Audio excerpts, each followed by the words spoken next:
was January 10, 1999.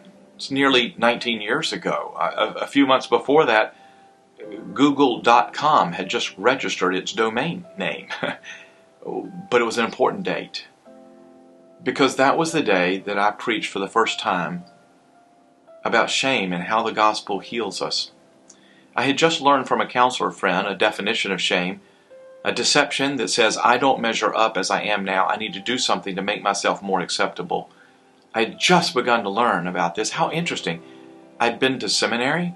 I had clinical pastoral education. I've been a senior pastor for nearly a decade. I didn't know what shame was.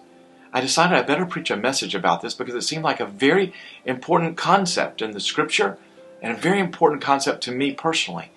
I ended up preaching 18 times on the subject, and God did something like a revival. People who had been closed up and isolated and fearful began opening up, and God began doing wonderful healing things. I knew it would be a big part of the growth in my own life and a part of the mission I had in this world, to share how the gospel of grace can heal that gnawing, terrible tyrant called shame that rules so many of our thoughts and behaviors. It's going to be our topic this month on the radio, the original series that I preached. And when you make a year-end gift, which we need in order to stay on the air and to carry out this ministry, when you make your generous gift this month, we're going to send you a bundle of material that I think will help set you free, or that you could share with somebody to help them become free.